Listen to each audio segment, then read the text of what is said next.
सकल दिगंबर जैन समाज सागर और उपकार परिवार की ओर से मुनि संघ को नमोस्तु इच्छामि इच्छामि इच्छामि। महाराज श्री आज के द्वितीय अध्याय में आपने अकाल मृत्यु के बारे में बताया था।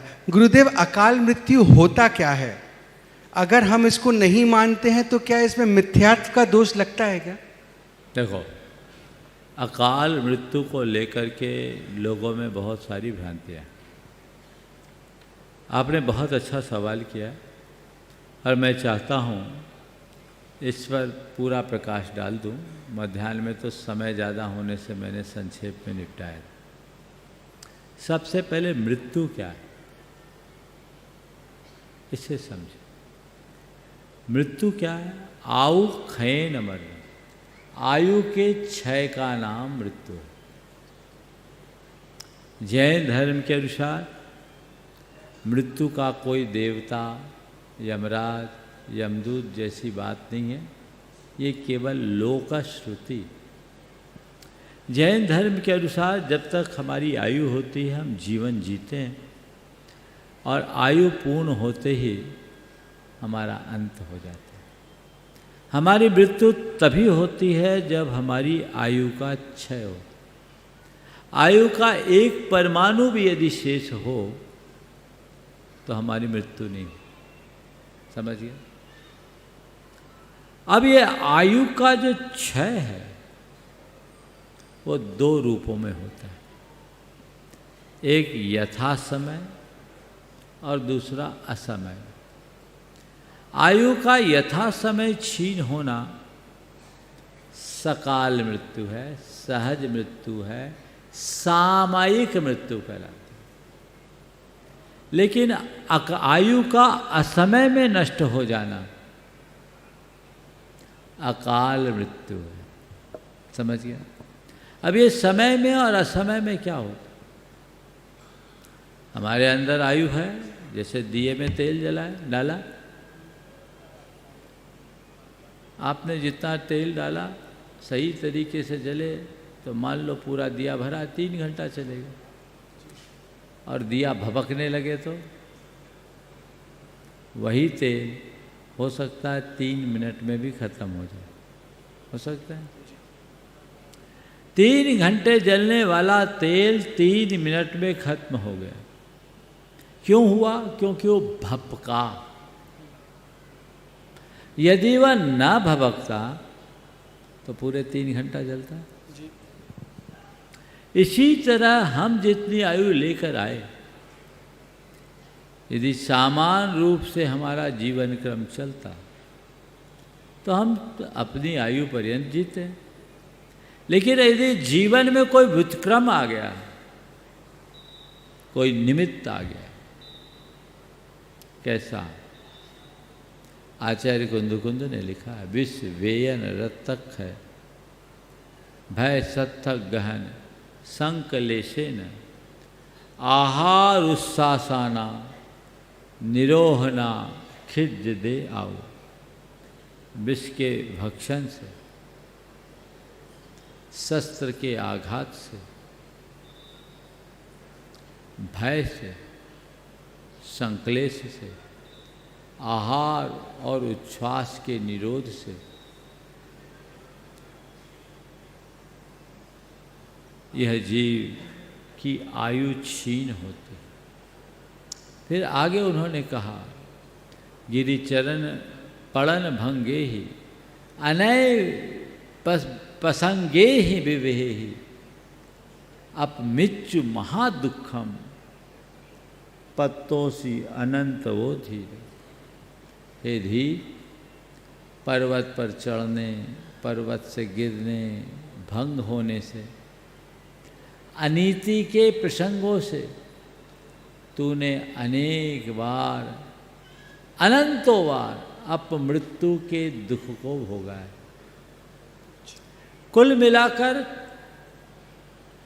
किसी दुर्घटना के कारण यदि हमारी मृत्यु होती है तो वह अकाल मृत्यु की श्रेणी में आते हैं। हमें जीना था, हम असमय में चले गए। शास्त्रों में इस मृत्यु को कदली घात की संज्ञा दी। कदली घात क्या होता है?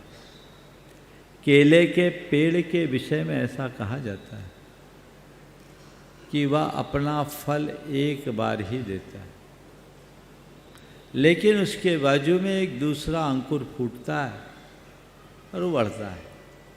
तो नए पेड़ को पूरा रस मिले, इस भाव से किसान उस हरे भरे वृक्ष को काट देता है। तो जैसे हरे भरे वृक्ष को काटने से वो पेड़ असमय में नष्ट होता है, उसी तरह जिसका हरा भरा जीवन असमय में चले जाए उसके मरण को कदली घात मरण यानी अकाल मरण कर समझिए। हमारे शास्त्रों में इसका वर्णन है और इतना तक वर्णन है, धवला में एक जगह आया कि एक व्यक्ति 1 कोटि पूर्व की आयु लेकर के जन्मा, यानी मनुष्यों की जितनी उत्कृष्ट आयु हो सकती उतना लेकर जन्मा, और वह व्यक्ति अपनी पूरी आयु को एक अंतर मुहूर्त में खपाकर मर सकता है। अब कोटि पूर्व तो समझने की शायद आप लोगों को अनुकूलता नहीं होगी। बोलचाल की भाषा में कहो कि 1 लाख वर्ष की आयु लेकर कोई पैदा हुआ, उसको 1 लाख वर्ष जीना था, वो 1 मिनट में मर सकता है। अब इसमें एक बात ध्यान रखने की है, जो अन्य परंपरा और जैन परंपरा में अंतर है उसे समझने। अन्य परंपरा में ऐसा माना जाता है कि अकाल मृत्यु के बाद व्यक्ति की जितनी आयु शेष रहती है उतने समय तक वह प्रेत योनि में भटकता है। जैन धर्म में ऐसी कोई मान्यता नहीं। जैन धर्म में कहते हैं कि अगर तेरी आयु बची है तो तू मर ही नहीं सकता। तुम्हारा मरण तभी होगा जब आयु का क्षय होगा। समझ गया? अब वह समय में भी हो सकता है। एक टंकी गैस भरी है, ठीक तरीके से बर्नर में सप्लाई हो रही है, तो 15.5 किलो गैस 15 रोज तो चलेगी। बर्नर लीक करने लगे तो वो 15 किलो गैस 5 मिनट में भी ख़त्म हो सकती है, और टंकी बस्ट हो जाए तो पल भर में भी नष्ट हो सकती है। ये अकाल मरण है जो हमारे शास्त्रों में है, इस पर किसी प्रकार का संशय नहीं होना चाहिए। ललितपुर में 1987 में वाचना हो रही थी सचखंडागम की, और वाचना में जो विद्वान वाचक के रूप में आसन पर बैठते थे, लास्ट में 15 मिनट का वो प्रश्नोत्तर करते थे, और उसके बाद आचार्य महाराज का आशीर्वचन होता था। विद्वान, अब नाम नहीं लेता हूँ, सिद्धांत शास्त्री थे, वो आसंदी पे थे, और उनके सामने सवाल आया क्या अकाल मृत्यु होती है।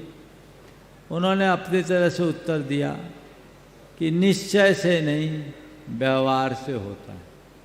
अकाल मरण निश्चय से नहीं, व्यवहार से होता है। जब गुरुदेव का नंबर आया तो गुरुदेव ने बड़े विनोदपूर्ण लहजे में कहा, पंडित जी निश्चय से तो मरण ही नहीं होता। मरण का अजर अमर बिना अविनाशी, न जन्म न मरण, ये जन्म मरण ही व्यवहार है। तो अकाल मरण व्यवहार है तो क्या बात हो गया, व्यवहार झूठा थोड़ी है।